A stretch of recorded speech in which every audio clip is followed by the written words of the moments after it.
Olá, pessoal, boa tarde. Sejam todas e todos bem-vindos, bem-vindas, bem-vindes. É com muita alegria que a gente vai dar início à segunda edição do Quintas de Antropologia, com o Gesta. Hoje temos aqui, a satisfação de ter o lançamento da coletânea Neoextrativismo e Comunidades Tradicionais, licenciamento ambiental e participação social no Médio Semiárido. Então, eu vou convidar para compor a mesa as nossas expositoras, primeiramente as organizadoras da coletânea, Sabrina Almeida e Andréa Zouri, fazer uma breve apresentação das nossas organizadoras. Sabrina Soares Almeida é doutora em Antropologia Social pela USP, integra como pesquisadora em equipe do Gesta FMG, onde desenvolve o projeto Neoextrativista e Lutas Ecoterritoriais, da perspectiva etnográfica à pesquisa em rede. Sabrina tem dedicado suas investigações à interface, políticas públicas e povos e comunidades tradicionais, territorialidades, identidades étnicas, direitos diferenciados e conflitos ambientais. Andréa Zouri é professora titular aposentada do FMG, fundadora do GESTA. Andréa atua com ensino, pesquisa e extensão, abordando os seguintes temas: conflitos ambientais, justiça ambiental, grandes projetos e ecologia política. É pesquisadora do CNPq e do GESTA-UFMG e integra o Comitê de Ciências Humanas e Sociais do Ministério de Ciência, Tecnologia e Inovação. Também convido para compor a mesa as autoras, professora Ana Flávia Santos e Nájila Lacerda. Ana Flávia é professora associada do Departamento de Antropologia e Arqueologia da UFMG, coordenadora do GESTA e se dedica à pesquisa sobre mineração e conflitos ambientais, etnicidade, processos de territorialização, antropologia histórica e perícia antropológica. Desde 2011, vem investigando os conflitos associados à implantação, operação e expansão do projeto Minas Rio na região dos Pinhais. Nájila Lacerda é mestranda em Antropologia Social na UFMG, bacharel em Ciências Socioambientais pela mesma instituição e também graduada em Direito pela Portuguesa. Integra a equipe do GESTA, onde tem se dedicado ao tema da atuação das instituições de justiça no campo dos conflitos ambientais, em especial aos mecanismos de resolução negociada, seus fundamentos e implicações. Então, é com muita alegria que a gente tem hoje essa composição na mesa, para ter o lançamento de um resultado das atividades de extensão e pesquisa conduzidas pela LUC.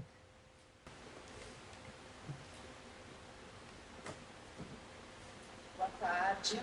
Vocês estão me escutando bem? Sim. Sim? Queria agradecer a presença de cada um de vocês, ainda mais nessa véspera de feriado, né? A Raquel acabou já me apresentando. Então, eu queria começar agradecendo, primeiramente, aos meus interlocutores de pesquisa, tanto do campo da universidade, quanto do campo do movimento social, mas, sobretudo, aos meus interlocutores de pesquisa em Queimadas, que foi a comunidade quilombola onde eu desenvolvi a minha pesquisa de pós-doutorado. Queria também agradecer aos membros do GESTA, que contribuíram de alguma maneira para essa pesquisa. Também agradecer àqueles que se dedicaram à organização dessa mesa para o lançamento da coletânea. Queria agradecer também a Ana e a Raquel, as coordenadoras do GESTA, a Andréa, que foi a minha supervisora da pesquisa de pós-doutorado e também parceira aqui na organização dessa coletânea. Bom, eu vou pedir licença para ler, porque como a gente estimou um tempo curto para a nossa fala, porque a gente queria privilegiar o debate, então eu vou fazer a leitura de forma que eu não ultrapasse o meu tempo e a gente tenha tempo suficiente depois.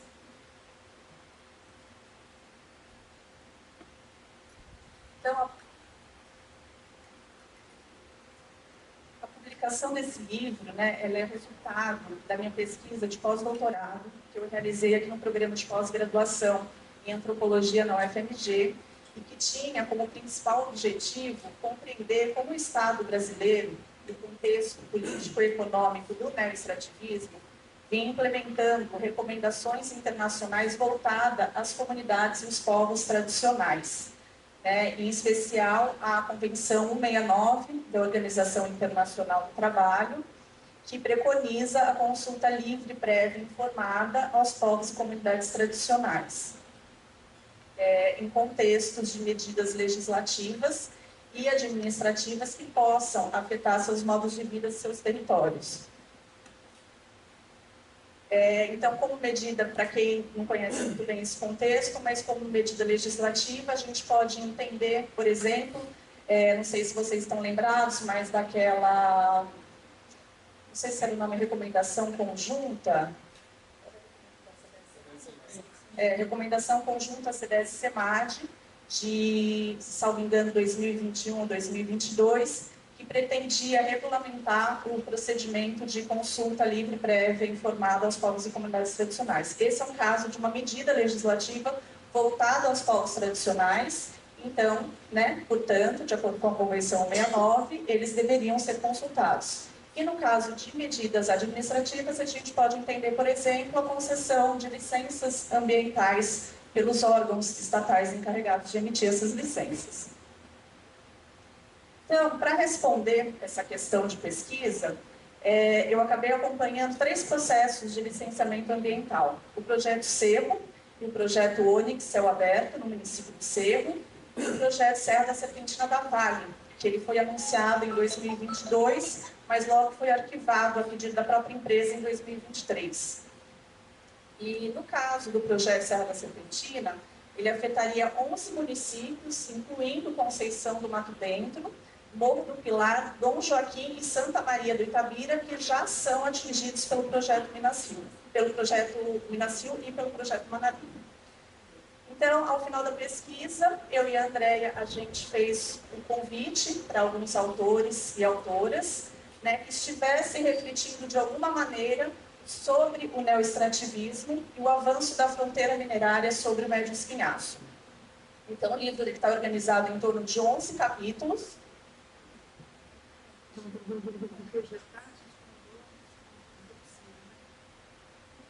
Então, o livro está organizado em torno de 11 capítulos e conta com a contribuição de 17 autoras e autores das áreas de antropologia, ciências socioambientais, direito e sociologia. Então, só para vocês terem um pouco, de informar um pouco vocês sobre o contexto do Médio Espinhaço, então a gente tem o projeto Céu Aberto, projeto Cerro, da Herculano Mineração, que anteriormente pertencia à Anglo-América, e que manifestou seu interesse nas jazidas de minério de ferro no Cerro em 2014. E, posteriormente, em 2018, a empresa Herculano adquiriu os direitos minerários da Anglo-América. Então, esse projeto Cerro, ele estima a exploração de 1 milhão de toneladas por ano e compreende lavra a céu aberto, unidade de tratamento de minerais, com tratamento a seco, pilha de rejeito, estéreo, disposição de estéreo de rejeito inerte e não inerte da mineração em cava de mina e postos revendedores. O projeto Céu Aberto, da Ônix Mineração, o licenciamento teve início em 2021 e prevê a exploração de 300 mil toneladas por ano de minério de ferro e compreende as estruturas de lavra a céu aberto, com uso de desmonte mecânico por escavadeira hidráulica para extração do minério, unidade de tratamento de minerais, pilhas de rejeito estéreo e estrada para transporte de minério estéreo externas aos limites do empreendimento minerário. Além dele, a gente tem também o projeto Serra da Serpentina, que eu acabei de falar, que o licenciamento teve início em 2022. Esse é bem maior do que os anteriores e que ele estimava a exploração de 47 milhões de toneladas de minério de ferro ao ano e as seguintes instalações: lavra a céu aberto, uma cava principal e 18 cavas satélites, unidade de tratamento de minério, pilhas de rejeito estéreo, usina de produção de concreto comum, mineroduto de 115 quilômetros de extensão, base de armazenamento e distribuição de combustíveis e um terminal ferroviário.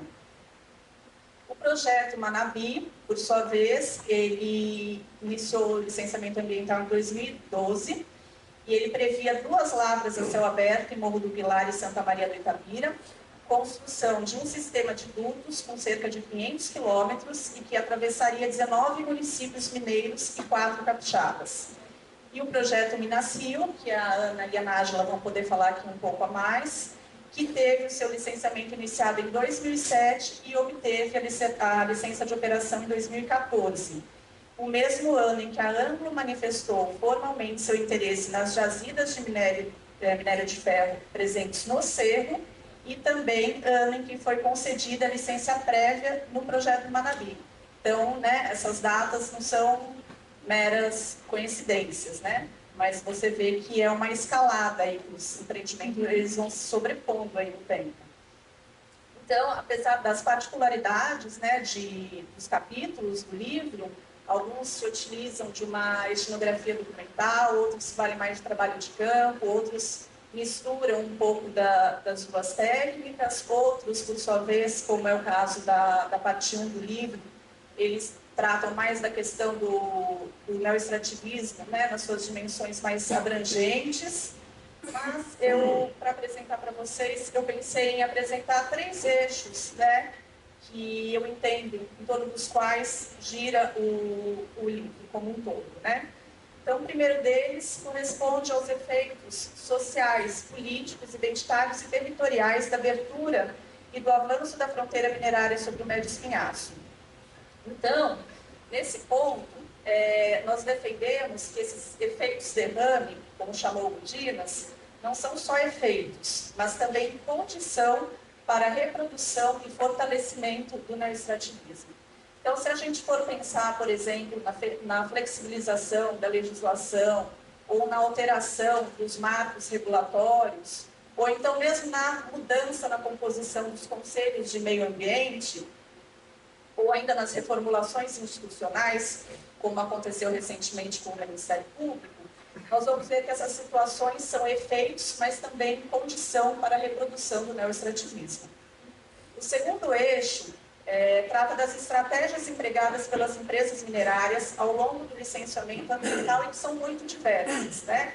Então, eu também agrupei essas estratégias em 3 pontos, né? 3 aspectos que eu gostaria de chamar a atenção, que eu acho que são aqueles que se sobressaem. Então, um deles é a criação de instrumentos de certificação social e ambiental. O segundo é o fato dessas empresas assumirem prerrogativas do poder público em matérias de direitos fundamentais, como saúde e saneamento, por exemplo. Né? E essas ações são chamadas aí no mundo corporativo de ações sociais privadas. O terceiro aspecto é o fato delas incidirem sobre as instâncias públicas e sobre os espaços criados para promover a participação social, como são os conselhos de meio ambiente e as associações comunitárias dos territórios que são objeto de interesse dessas empresas. Assim como tem também incidido sobre os instrumentos jurídicos diferenciados que foram pensados para garantir a autonomia e a participação dos povos e comunidades tradicionais, como são os protocolos de consulta. Então, o acompanhamento e análise dessas estratégias demonstraram que, através delas, as corporações minerárias elas buscam exercer o controle sobre as dinâmicas de participação social e sobre seus dispositivos, e acabam por distorcer instrumentos democráticos voltados à defesa de direitos. O que alguns dos capítulos do livro mostram é que o emprego dessas estratégias tem como resultado o silenciamento da crítica e a produção de legitimidade para essas empresas e seus empreendimentos. Por fim, o terceiro eixo diz respeito ao papel que o Estado assume nos licenciamentos ambientais, sobretudo quando envolve povos e comunidades tradicionais. Aqui o Estado é entendido, né, de uma forma ampla, né, através das suas mais diversas instâncias, né, o Executivo Federal, o Estadual, Municipal, Ministério Público Federal e Estadual, Judiciário, órgãos ambientais encarregados de analisar os pedidos de licenças ambientais, dentre outros. Então, a pergunta que alguns capítulos buscaram responder foi, então, como o Estado tem atuado nesses casos? O que tem sido feito para garantir ou para inviabilizar o exercício de direitos? O que foi observado é que, em alguns contextos, uma mesma instância estatal atua de forma paradoxal, ou então que um segmento dentro do Estado pode atuar para garantir o exercício de direitos, enquanto o outro aponta no sentido contrário. Isso mostra, né, que o que nós chamamos de Estado não é um todo coerente, e que ele está sendo constantemente disputado pelos diversos atores sociais. Então, por fim, a gente espera, né, que essa coletânea possa contribuir para o entendimento dos contornos que o neoextrativismo assume no médio espinhaço, e também possa contribuir para garantir a efetivação dos direitos. Obrigada.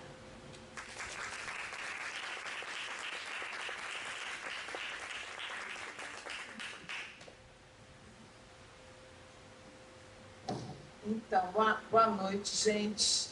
Eu queria também, como a Sabrina, agradecer a presença, assim, nessa quinta-feira à noite, véspera de feriado, né? Então, o pessoal que está aqui está interessado mesmo no assunto.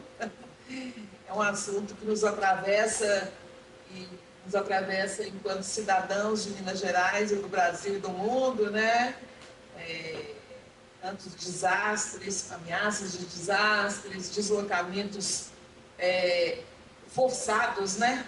Pela força, forçados de comunidades, né, centenárias, né, nas nossas localidades aqui, principalmente nessa região do Médio Espinhaço, que é a localidade, a região que a gente se dedicou nesse volume, nessa coletânea, né? Então, eu queria agradecer e dizer rapidamente que a Sabrina já falou muito bem no conjunto, mas eu queria ressaltar alguns aspectos que têm a ver com a importância da gente ter uma universidade pública e com pesquisas financiadas por órgãos também públicos, por meio de edital. Esse livro aqui é um livro independente, autônomo, acadêmico, que foi possível com financiamento ao longo de muitos anos, não só a pesquisa da Sabrina, como a pesquisa da Sabrina nos finalmente possibilitou executar o livro na sua publicação. Mas as pesquisas que orientam os capítulos do livro, né, são pesquisas que já vêm sendo desenvolvidas pela equipe aqui do GES em diferentes gerações, ao longo aí dos últimos 12, 14 anos nesse lugar no Médio Espinhaço, né? Então a gente está lá em Conceição do Mato Dentro, né, Ana, desde 2012. Olá, Matheus, seja bem-vindo, um dos autores dos capítulos, né? Eu sou Matheus da PUC. Então, assim, a gente vem acompanhando esta fronteira, que a gente está chamando de, que para mim acho que começa com o projeto da Anglo-América, lá em 2006 com o Eike Batista. Então, a gente tem 20 anos aí de abertura e expansão da fronteira minerária, minério de ferro, né? Já esgotado em outra fase histórica no quadrilátero ferrífero. Então, com o boom das commodities, as empresas vão subindo o espinhaço, né? E aí, a gente tem o início de tudo com o Eike Batista, em 2006, lá em Conceição do Mato Dentro, né, que a gente tem acompanhado ao longo desses anos, principalmente a Ana Flávia e suas orientandas, que fazem parte, que escrevem nesse livro também, e o projeto Manabi, né? Na sequência que a gente acompanhou e que não foi um projeto ainda, que não saiu do papel, não foi implementado, né? Isso não quer dizer que não vai ser, agora a gente chama MLOG, né? Manabi MLOG, /MLOG, que foi objeto do TCC do Vinícius, que está aqui presente, o Papatela, autor do capítulo sobre Manabi, junto com a Marielle, que está aqui, os dois escrevem sobre Manabi, Raquel também trabalhou. Então, foram projetos de pesquisa, ao longo dos anos, financiados pelos FAPEMIG, CNPq, por meio de editais públicos. Então, a gente foi acumulando ali a experiência de observar e de investigar tanto as ações empresariais ali na região, quanto as ações do Estado, né? E as consequências dessas ações, dessas estratégias empresariais estatais, né, nas localidades. Então, a gente fala muito do neoextrativismo, da mineração, que é um projeto global, mas eu acho que o livro, e aí é um convite, a gente está aqui para convidar vocês a lerem o livro, né? Então tem que falar um convite para vocês lerem uma pesquisa, as pesquisas que foram feitas nos locais aonde essa força hegemônica global, que são de grandes mega mineradoras internacionais, onde elas incidem e mudam a vida das pessoas e do ambiente de fato, onde as coisas acontecem ali na realidade, né? Transformando de forma irreversível. O que é irreversível? né? Então é um convite para vocês lerem o livro, não sei se está projetado a capa, a gente tem aqui o sumário, não sei se dá para rolar aí para mostrar um pouquinho, né, do sumário. Aí está a primeira parte, que está para aumentar. A gente tem a felicidade de ter aí a contribuição do Horácio Arauz, que é um professor, né, um estudioso do neoestrativismo, é um professor da Argentina, que esteve aqui como professor visitante no IEAT, aqui conosco no GESTA, em 2022, participou de aulas, em que eu ministrei aulas na graduação e na pós sobre o tema do neoestrativismo, ele esteve presente em algumas dessas aulas, e ele traz aqui o que ele chama da análise do mineraloceno, né? Pegando desde o caso de Potosí até a realidade atual. Então vale a pena, são conferências, um artigo baseado em conferências que ele fez aqui, também na RAM, né? na Reunião Brasileira de Antropologia, em 2023. Né? E a Lucila Melende, também argentina, ela vai analisar o papel do Banco Mundial. São normativas, diretrizes do Banco Mundial para a América Latina, para regular a mineração na América Latina. E ela faz uma comparação de como esse documento global aí do Banco Mundial, como ele afeta a regulação na Argentina e no Brasil. Né? E o meu capítulo, que eu estou chamando de governança ambiental, é sobre o ESG, né? É o ESG, com base numa conferência que eu dei na SBPC e tal, que lá nós fomos provocados, um novo contrato social com a natureza, né? E eu disse, novo contrato social com a natureza ou política da resignação.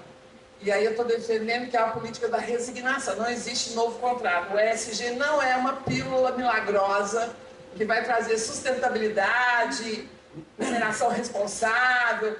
E aí eu no meu capítulo, eu analiso justamente o discurso, né, das instituições, de uma instituição global da mineração, que é o ICMM, que é o Conselho Internacional de Metais e Metalurgia, que reúne, então, é um think tank das mineradoras, né? A Vale, a Rio Tinto, a Anglo, todas criaram isso daí lá na Rio Mais 10, né, em Joanesburgo, em 2002, criaram esse think tank, mais de 20 mineradoras, né? Mais de 40 associações de mineração do mundo todo, e aí é um conjunto que vai, então, criando, né, uma mentalidade, digamos assim, criando uma cultura, porque eles patrocinam revistas, patrocinam estudos, patrocinam, né, produção de conhecimento, entre aspas, eles vão produzindo símbolos, né, vão emitindo mensagens que vão sendo consumidas pela sociedade mundial, e a última delas é essa, que a mineração é necessária, que eles reconhecem que é danosa, né? Que é danosa, que tem problema, mas que eles são responsáveis, que estão cuidando das coisas, que eles estão remediando, eles estão consertando, eles estão compensando, eles estão, né? Então eles reconhecem que tem problema, que não, né? Então é uma forma de dialogar com a crítica, né? Assumindo, não negando o problema, mas assumindo que sim, tem problema. Nós reunimos o conhecimento técnico mais avançado do mundo para lidar, nós temos a solução e nós fazemos a mineração responsável. Então essa história de mineração necessária, responsável e até sustentável, né? Na última quintas que a gente teve aqui, teve uma outra fala que foi a mineração circular, que eles estão fazendo do rejeito, né? Que a gente vai vendo como eles vão se apropriando do discurso da crítica, né, dentro da sua lógica. Eles se apropriam né, e assumem aquilo dentro da sua lógica, que é de exploração e de acumulação, etc. Né? E aí isso passa uma mensagem para a sociedade de que as mineradoras estão avançadas, elas não são selvagens, assim, elas estão cuidando, elas têm método, elas têm sustentabilidade, elas têm responsabilidade, por aí vai, né? Então, meu capítulo trata disso, e eu pego como exemplo o discurso do ICMM, mas também uma provocação que eu faço no final, porque está na moda falar de ESG, que é como as empresas estão lidando com a questão climática e da desigualdade socioambiental, né? Eu meio que desconstruo isso daí e mostro que o CG é antigo.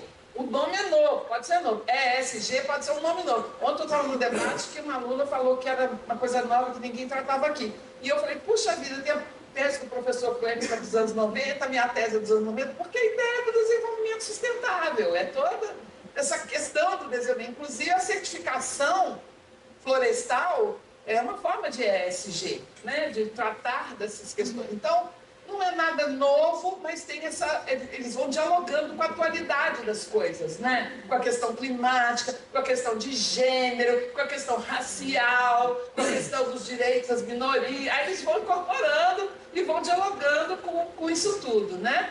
E aí a gente questiona, por fim,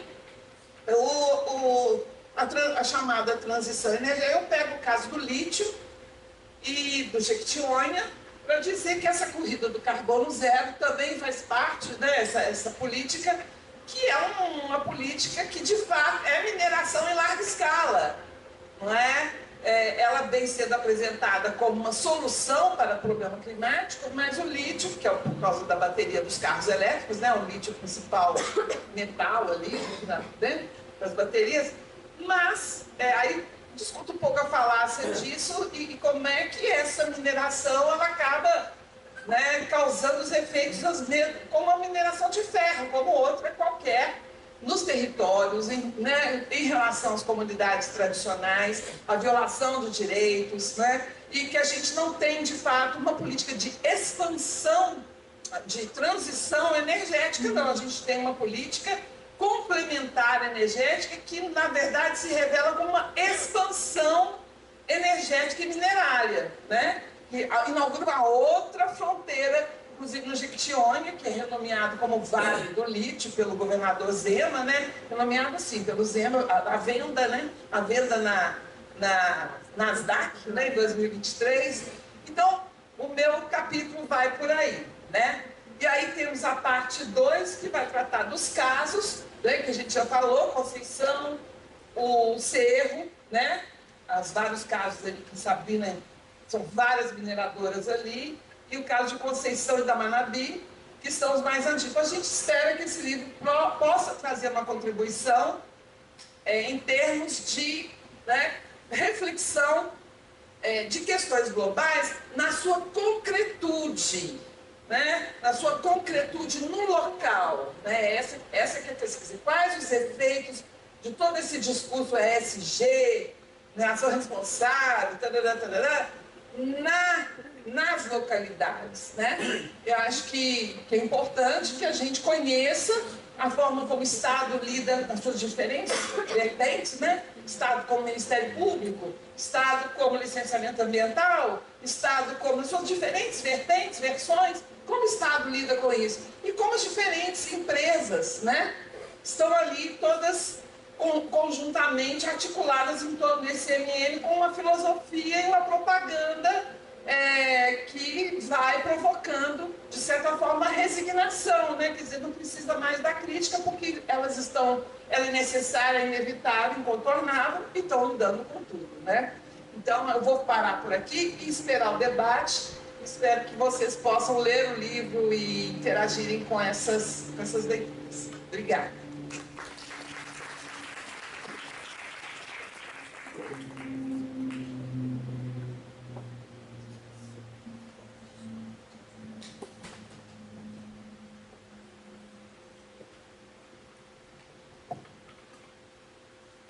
Olá, boa noite a todas as pessoas presentes. Desde já eu agradeço. Estão conseguindo me ouvir? Sim. Eu também vou fazer como a Sabrina aqui, vou me apoiar no texto para não me perder por causa do tempo, né? Então, eu desde já agradeço a oportunidade de falar um pouco sobre esse artigo que eu escrevo junto com a professora Ana Flávia, e ele representa só uma parte da pesquisa que a gente desenvolve no GESTA. E dividindo aqui a responsabilidade de falar do Minas Rio, que é um dos casos de conflito ambiental mais graves quando se olha para o médio espinhaço, né?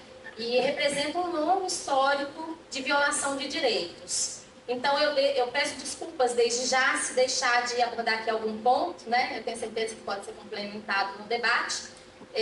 Eu acompanho o caso há 4 anos e quando cheguei na pesquisa, eu tentei analisar documentações e processo de licenciamento ambiental do STEP 3, que é uma das últimas fases do licenciamento ambiental lá da Anglo-América, né? Então, mais precisamente aí, o que aconteceu em 2017 e 2018. Então, eu contei muito com os relatos da professora Ana Flávia, eu não estava em campo na época, né? Com conversas com pesquisadores e com os interlocutores, que eu desde já agradeço também, né? Porque sem conversas não seria possível entender o contexto que se formou naquela época. Então, nesse artigo, a gente busca contextualizar e relembrar alguns fatos. E foram muitas viagens de campo, né, para retomar isso. E a nossa indignação nos incentivou a registrar aquilo que não pode ser esquecido. As práticas de negociação do conflito e a dinâmica do tempo que se conformou nesse caso. O título do capítulo 5 é Governança Ambiental e a Desconstituição de Direitos no Licenciamento do STEP 3 do Sistema Minas Rio. Então, de antemão, sobre o título, eu tenho algumas considerações iniciais. A proposta nossa foi explicar o que a gente entende como governança ambiental, olhando especificamente para a atuação do Ministério Público do Estado de Minas Gerais. E o licenciamento aqui é tido não só como uma fase deliberativa, o requerimento, mas todo o processo que ele implica, desde o planejamento até as suas incidências, a resistência e os momentos públicos e as mesas de negociação às portas fechadas. Bom, e de que direitos desconstituídos estamos falando aqui? A gente fala sobre a vida, sobre os modos de vida, sobre a identidade, sobre a liberdade, sobre a dignidade, o bem-estar e a saúde. Estamos falando da formação de zonas de sacrifício, onde esses direitos são afastados, ainda que garantidos constitucionalmente. Então, pois bem, o Complexo Minas Rio, né, como já falado aqui, ele extrai milhões de toneladas anuais de minério de ferro do espinhaço mineiro. Ele atravessa 33 municípios e chega ao Porto Açu, no Rio de Janeiro, gerando impactos socioambientais severos, apesar do discurso da empresa de mineração sustentável. Esse empreendimento é marcado por graves conflitos ambientais e sociais, especialmente em Conceição do Mato Dentro, Alvorada de Minas e Dom Joaquim, onde comunidades tradicionais, rurais, negras, convivem em conflito com a mineração e com grandes propriedades adquiridas ou expropriadas pela empresa. E é onde nós atuamos como pesquisadoras. E onde está a justiça ambiental, né? Quando a gente fala sobre esses conflitos e tantos danos, né? E tantos prejuízos. Quando falamos em justiça, a gente lembra de vários autores. Para além da resistência local e dos movimentos sociais que são muito importantes, a gente pensa em operadores do direito. E dentre eles, o Ministério Público, porque esperamos que haja uma resposta institucional.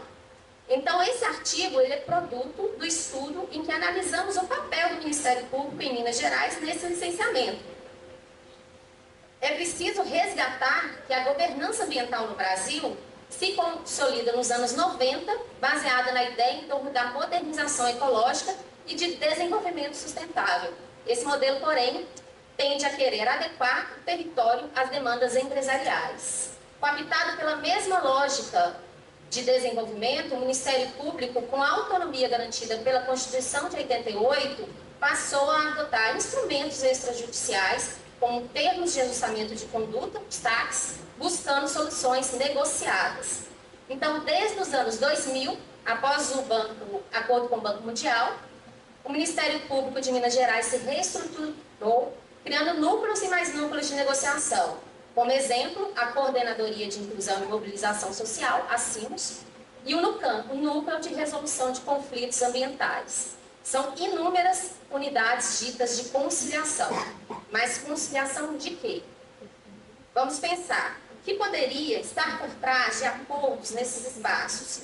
Quando há um aumento de conflitos em Minas Gerais que envolvem exatamente a mineração e a expropriação de terras. A estratégia do órgão, embora apresentada como resolutiva, tem sido uma forma de pressionar e flexibilizar direitos das comunidades e garantir segurança jurídica às empresas. Especialmente no caso Minas Rio, é preciso lembrar de algumas situações que aconteceram. Quando o projeto Minas Rio iniciou, ele foi fatiado. Ele envolveu 3 órgãos licenciadores: a Secretaria de Estado do Meio Ambiente e Desenvolvimento Sustentável de Minas Gerais, com a parte da mina e da barragem, o Instituto Estadual do Ambiente do Rio de Janeiro, onde está o porto, e o IBAMA, que cuida do mineroduto. Aqui em Minas, já na primeira etapa do projeto de licenciamento, chamado STEP 1, surgiram diversos problemas. O licenciamento da mina foi marcado por fragmentação administrativa, falando aqui das licenças ambientais propriamente, critérios restritivos de reconhecimento das comunidades atingidas e descumprimento de medidas ambientais. Comunidades denunciaram degradação e violação de direitos, mobilizando e organizando resistência ao projeto desde lá. Aí, nessa época, 2012, o Ministério Público Estadual criou a Rede de Acompanhamento Socioambiental, a REASA, para pacificar o conflito. Só que este fórum disciplinava a participação dos atingidos sem garantir reparações efetivas. E apesar da criação desse fórum, o órgão assinou um termo de ajustamento de conduta com a empresa, o TAC Ambiental de 2013, sem consultar os atingidos, viabilizando a operação da mina sem incorporar demandas comunitárias. Foram inúmeras condicionantes pactuadas nesse processo e falhas gravíssimas, inclusive na operação do mineroduto.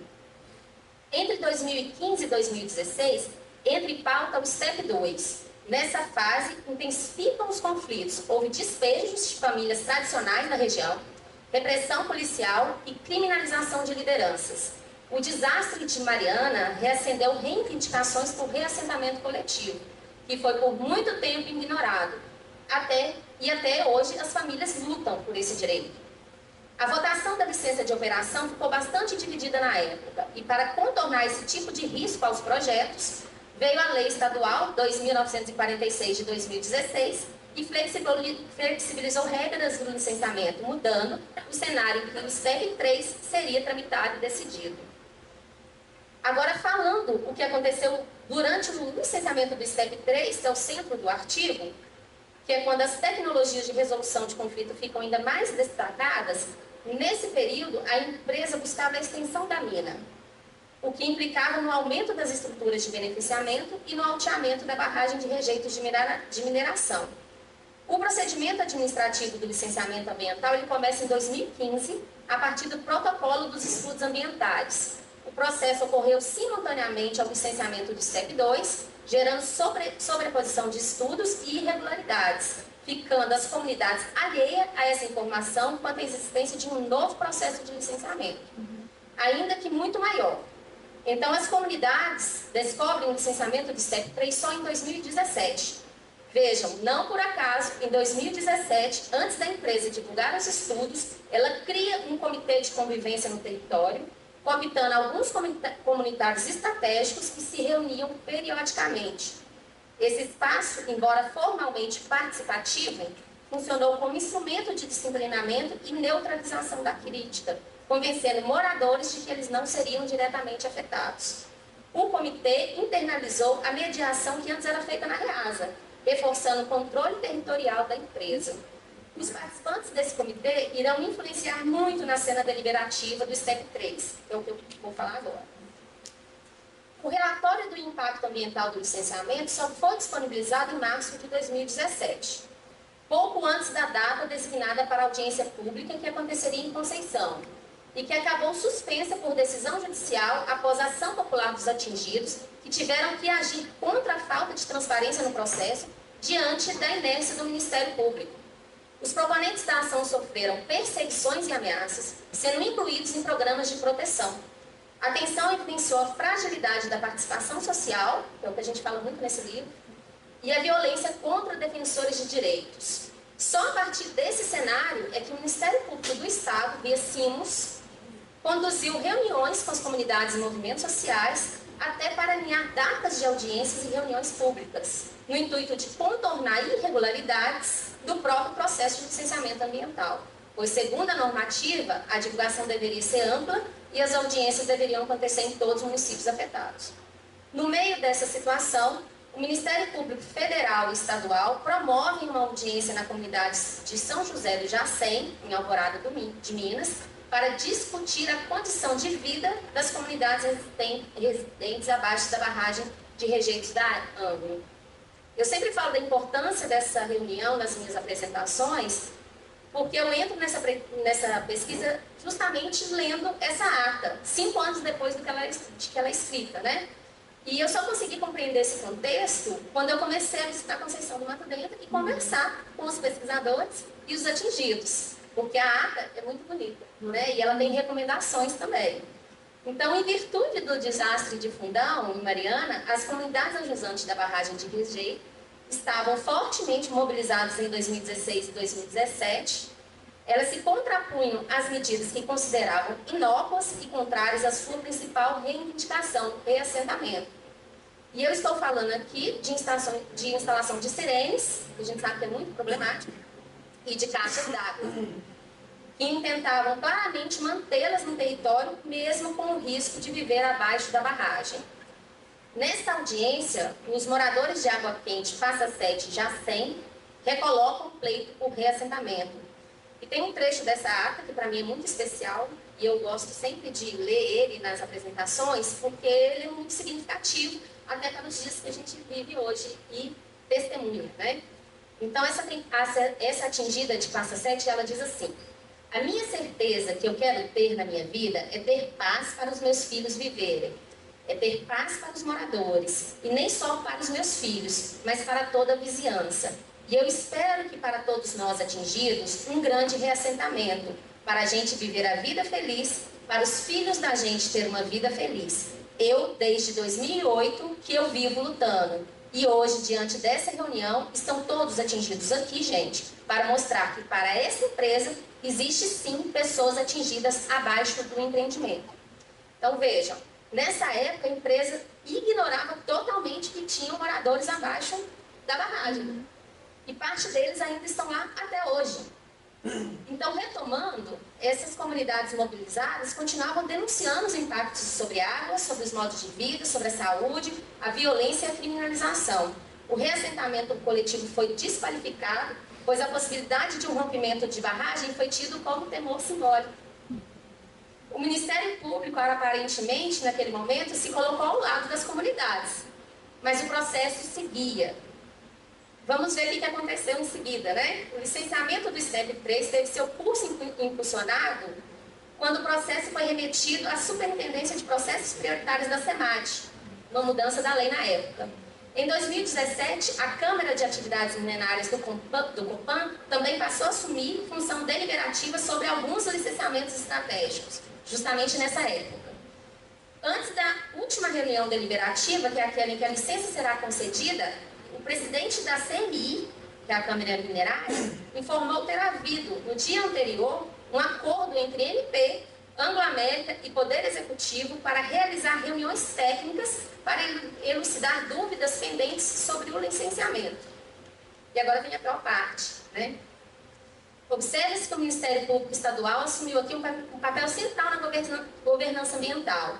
Ao se reunir com representantes da empresa e da SEMAD, o Ministério Público criou um espaço de mediação para debater aspectos do licenciamento ambiental, com o objetivo declarado de buscar uma pacificação do conflito, longe da presença dos conselheiros do órgão deliberativo.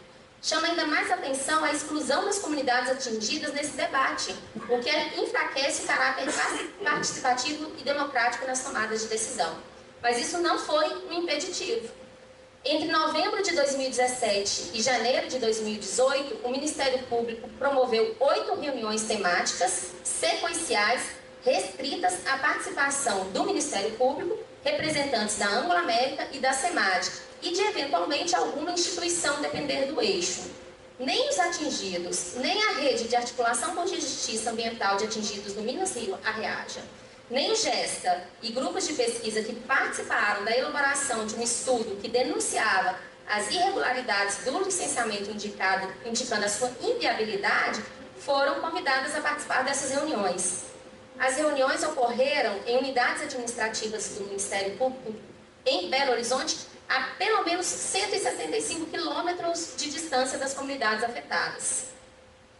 A dinâmica e a organização dessas reuniões de pactuação demonstraram que o Ministério Público de Minas Gerais não mediu esforços para dialogar com representantes do alto escalão do Estado, de suas secretarias e do próprio Ministério Público Estadual, além de instituições ligadas ao poder público.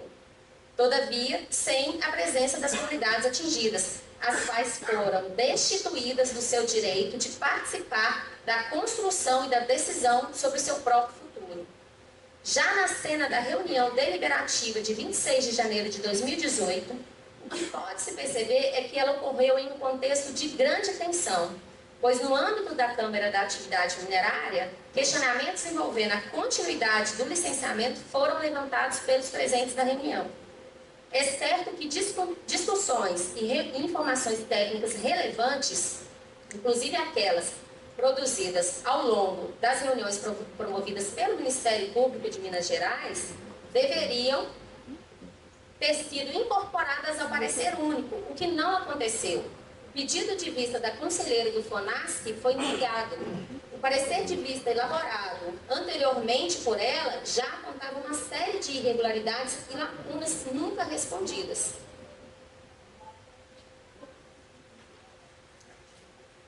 Sobre a postura dos promotores de justiça durante a sessão deliberativa, é importante destacar que sua presença exerceu um efeito tranquilizador sobre os atingidos e representantes da sociedade civil, que tendem a interpretar que a atuação do órgão como uma garantia de proteção.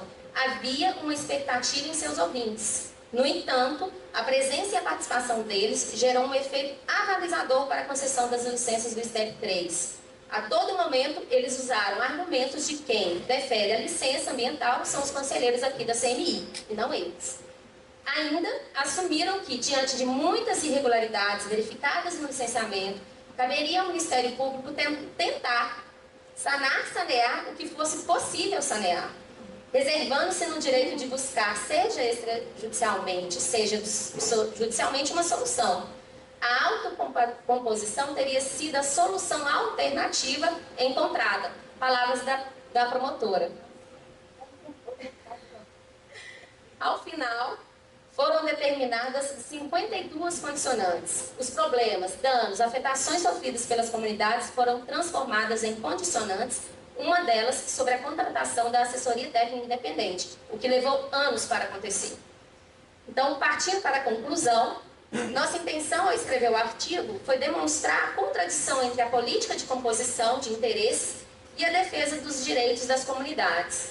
A governança ambiental marcada pela força corporativa tem flexibilizado normas e legitimado empreendimentos, enquanto comunidades arcam com os custos sociais e ambientais. Ao se privilegiar as negociações a portas fechadas, ocorreu a desconstituição de direitos fundamentais, comprometendo a participação social e efetiva. O Ministério Público Estadual, embora dotado de autonomia, competência e poder de defesa coletiva, tem atuado mais como mediador de conflitos do que garantidor de direitos. E o cenário que vemos ainda hoje é de muita pressão sobre as comunidades que estão no território de interesse da mineração. E essa é a nossa contribuição no momento. Eu agradeço a oportunidade de expor aqui esse trabalho.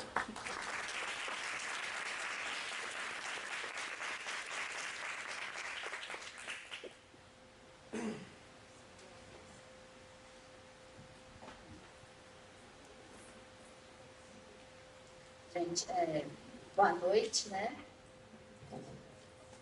Boa noite a todos e todos. Queria também agradecer a presença de todos. E queria, em primeiro lugar, agradecer também, né, as nossas organizadoras do livro, que eu acho que esse livro é um livro necessário, está fazendo falta, né? Porque, na verdade, todos esses casos estão, de alguma forma, interligados, né? À toa que lá no cerro eles chamam a Herculano de Herculângulo, né? E o capítulo que eu vou apresentar aqui se chama O Idioma da Percepção, né? Violência Simbólica, e produção da insegurança nos licenciamentos do Médio Espinhaço, né? E eu não preparei uma coisa para ler, então gostaria que vocês controlassem o tempo, para eu não me perder, né? E eu queria primeiro também agradecer a equipe do Gesta, porque também queria falar isso, que esse é um artigo que saiu genuinamente do esforço de extensão, né?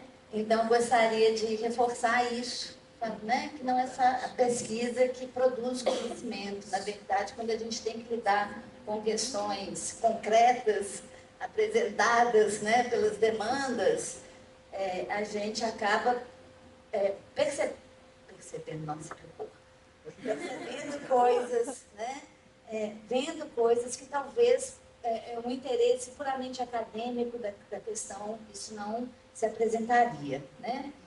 E aí eu vou falar que eu parto de uma frase que eu ouvi ao longo de anos de uma atingida, que é uma interlocutora de muitos anos lá no território, que é a Patrícia Generoso, né? Porque ela sempre me falou o seguinte: a primeira coisa que o atingido perde é a segurança. Eu sempre escutei aquilo, mas acho que pela primeira vez, na verdade, eu consegui escutar realmente o que ela estava me dizendo, né? E por quê? Porque, na verdade, quando a gente teve que lidar com os licenciamentos do cerco, né, por demanda dos movimentos do cerco, de que nós fizéssemos uma leitura crítica dos estudos de impacto ambiental, esses estudos de impacto ambiental, onde a categoria percepção era uma categoria muito importante, porque o diagnóstico socioeconômico foi feito na forma de estudos de percepção ambiental. Isso, na verdade, interpelou, né, coisas que eu já conhecia do licenciamento da Anglo-América por causa desse longo percurso, né, de pesquisa acompanhando o licenciamento do caso Minas Rio, né? E essa interpelação iluminou o que eu chamo no artigo de várias práticas de manufatura da insegurança, né? Em que surgiram, no caso Minas Rio, para um embate, né, entre a Anglo-América com seus críticos, né? Mas que não é, na verdade, não é puramente algo local, não é algo novo, é algo que dialoga, né, com linguagens e metodologias que são globais, que fazem parte desse modelo de governança global, né, mas que ganham um contorno muito específico por conta da resistência e dos questionamentos. E eu dou esse nome de idioma da percepção. Eu vou ler um pouco o trecho do livro para vocês verem o que eu estou chamando de idioma. É uma fala, né, de um funcionário da Anglo ao final de uma audiência, né, sobre a questão das águas, uma questão seríssima lá, mas que não é reconhecida pela empresa como sendo responsabilidade dela, né? Ele vai falar o seguinte, espera aí que eu marquei a página. A gente entende as manifestações da comunidade em relação à percepção das interferências que a empresa vem trazendo em relação aos impactos ambientais. E se sensibiliza quanto à percepção e vem trabalhando de forma a esclarecer, né, essa questão da percepção. Mas a gente não pode esquecer que a empresa ela vai sempre seguir as diretrizes legais. Mas a questão da percepção não pode ser deixada de lado. E para isso a gente possui um programa de comunicação social e participação social como uma estratégia de comunicação social. Então vocês estão vendo que aqui nessa fala, percepção aparece realmente como uma espécie de idioma, algo corriqueiro, né? E aí, eu fui analisando, na verdade, né, esse tipo de fala e outros documentos com os quais a gente já tinha lidado na pesquisa e na extensão, eu fui vendo que, na verdade, percepção aqui funcionava, ela não tinha o sentido apenas daquilo que é, digamos assim, o significado referencial da palavra percepção, seja no senso comum, seja nos estudos científicos, né, chamados de percepção ambiental. Ela tinha, na verdade, um significado que alguns antropólogos que trabalham com antropologia da linguagem vão chamar de um significado indéxico, pragmático, que está vinculado à situação concreta, ao uso concreto de certos termos, né? Eles chamam de shifter, né? E o shifter é, por exemplo, classicamente os pronomes, pronome de lugar. Quando eu falo aqui ou quando eu falo lá, o sentido do aqui ou lá só pode ser compreendido no ato de fala, né? E esses autores, inclusive alguns autores importantes com os quais a gente dialoga, como o Stuart Kirsch, né? Eles vão falar assim, olha, existem alguns termos que são termos que têm sentidos referenciais, dicionarizados, mas que, na verdade, eles têm, né, sentidos um pouco vagos e muitas vezes podem ganhar outros sentidos a depender do uso pragmático que é feito disso. E o que eu estou defendendo desse artigo é que percepção é justamente um desses termos que tem um significado pragmático acionado primeiro nos licenciamentos do Minas Rio e que depois se dissemina para os licenciamentos ambientais do SECO, né? E aí é o que o Scioli vai chamar de shifter de uso estratégico. E ela vai falar, essa autora, que essas palavras, na verdade, elas têm uma função primordial, não no sentido dicionarizado ou científico ou técnico, mas é de produzir um alinhamento social, de produzir um alinhamento, né? E aí eu tento fazer no artigo um pouco, primeiro, a genealogia desse termo, né? Como que ele vai surgir, qual vai ser o emprego dele, no caso Minas Rio, e chego numa questão que eu já trabalhei em outros artigos, que é a noção de impacto suposto, né? Que, como já foi falado aqui, é o que o Kirsch chama de um oxímoro corporativo, ou seja, é uma expressão contraditória, né? Uma forma como a mineração responsável, a mineração sustentável, em que, na verdade, as empresas capturam a crítica, porque afirmam, de certa forma, algo, mas negam isso ao mesmo tempo. Então, eles admitem o impacto, mas, ao mesmo tempo, negam a existência disso, né? E esse termo surge, impacto suposto, na verdade, para desconstruir um processo todo de questionamento que foi feito na primeira etapa que a Nájila descreveu aqui, que questionava justamente o fato de um empreendimento daquela magnitude reconhecer apenas duas comunidades como diretamente afetadas. E nesse contexto, um estudo havia sido produzido, eu discuto um pouco esse estudo, qual a metodologia, né? Mas era uma metodologia compósita, digamos assim, de várias coisas, mas uma das coisas que eles se utilizam é de um estudo de percepção ambiental. E esse estudo reconheceu em 2014 22 comunidades afetadas. E aí a empresa, que na verdade já vinha cunhando essa noção de impacto suposto nas reuniões da REAS, ou seja, no embate com as críticas, ela vai produzir em 2014 um relatório da Ferreira Rocha, que a gente até fez um parecer contrário, né, o Gesta, falando que, olha, existem os impactos reais e existem os impactos supostos, que são aqueles impactos que podem ser percebidos, mas não necessariamente reais. Os reais são aqueles que são mensurados, e são mensurados, na verdade, pela empresa, né? Então, num primeiro momento, o que acontece é que a empresa consegue desconstituir, na verdade, o reconhecimento daquelas 22 comunidades, né? E só que, assim, uma coisa é o uso desse oxímoro, que, né? Posteriormente, o que vai acontecer? Justamente no EIA-RIMA do STEP 3. O EIA-RIMA do STEP 3 é um EIA-RIMA muito interessante, porque ele vai performar a adoção de melhores práticas no licenciamento.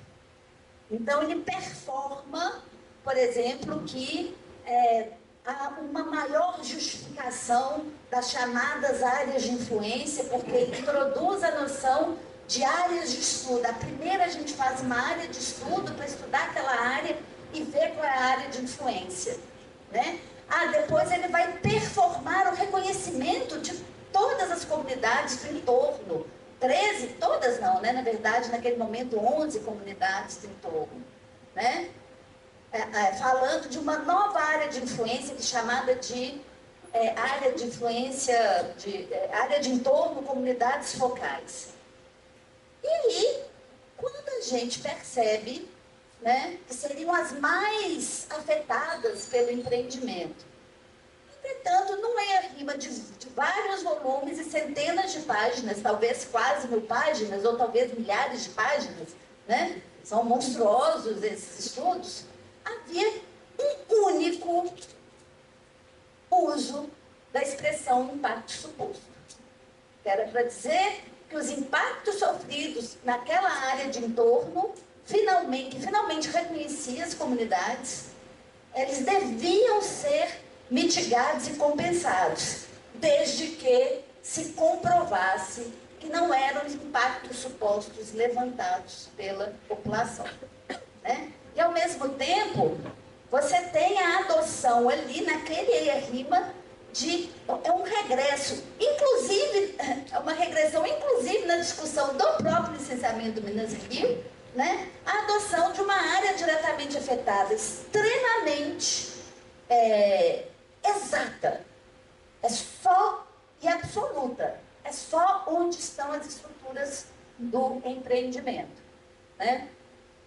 E aí, quer dizer, então você tem essa performance, né, de reconhecimento de direitos, de melhoria da técnica, da metodologia de construção do EIA-RIMA, e você tem, na verdade, né, subrepticiamente a isso, a construção de um mecanismo de desresponsabilização que vai transformar, inclusive, o que havia sido garantido na primeira etapa como parâmetro de negociação fundiária, parâmetro de recomposição, em uma negociação opcional, né? No comitê de convivência que a Nájila falou, os indivíduos, era uma pedagogia para ensinar para os atingidos que eles não eram atingidos.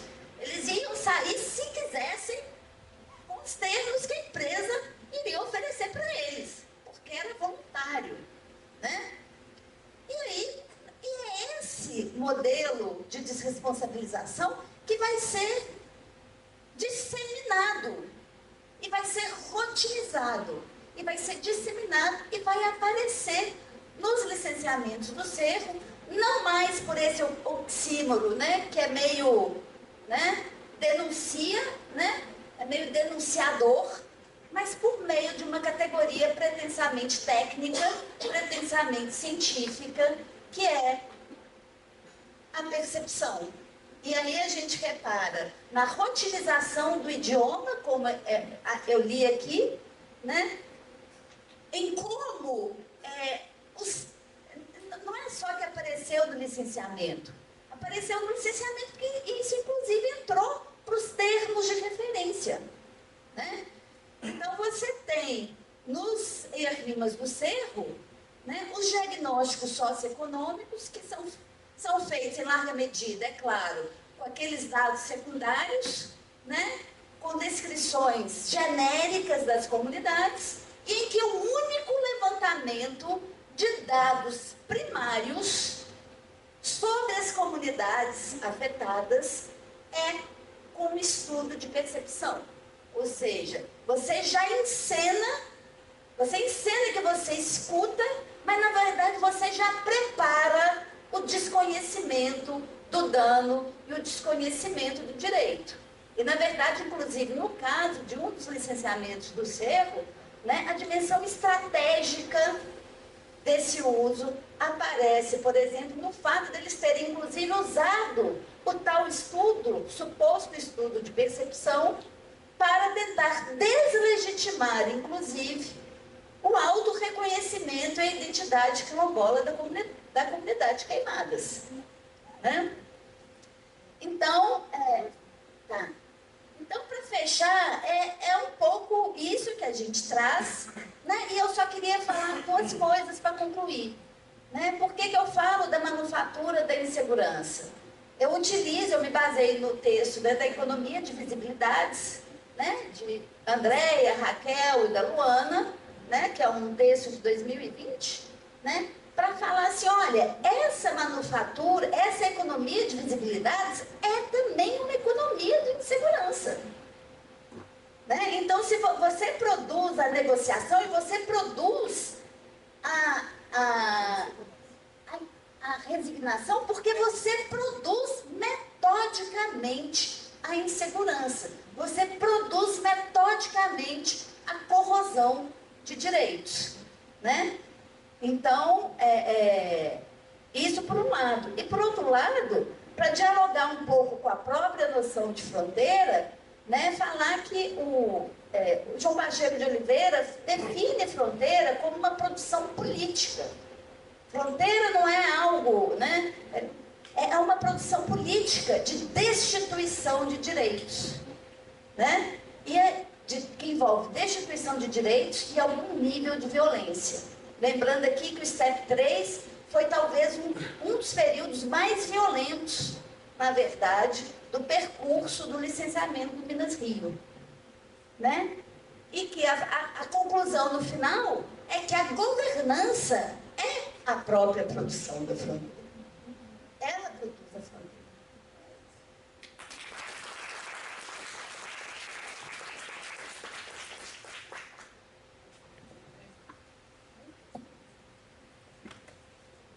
A gente queria agradecer as autoras, Ana Flávia e Nájila, pela exposição dos respectivos capítulos, né, referente ao caso lá de Conceição do Mato Dentro, da Anglo-América.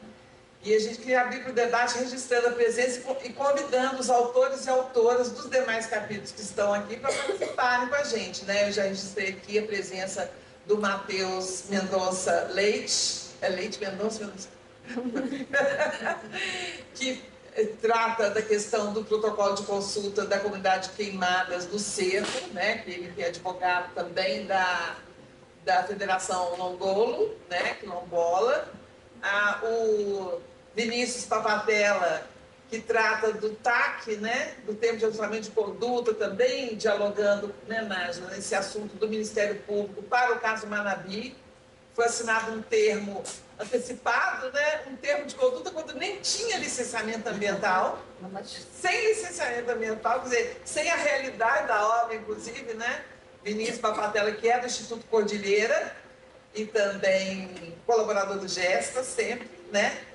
A Raquel Oliveira, coordenadora do GESTA, pesquisadora, e as alunas que trabalharam a questão da audiência pública do Cerro, uma análise, né?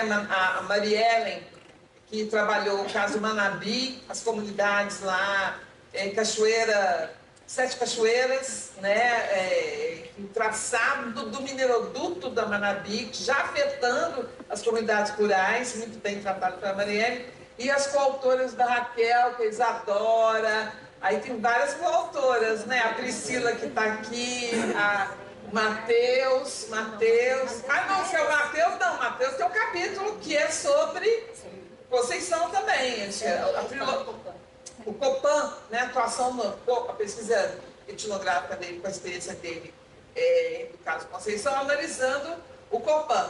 Mas no capítulo da Raquel tem a Lorena, tem a Bárbara, tem a Priscila, tem mais gente, que não está aqui, a Isadora, que não está aqui, as Anas, a Aninha, né? Então a gente agradece as presenças, as colaborações todas.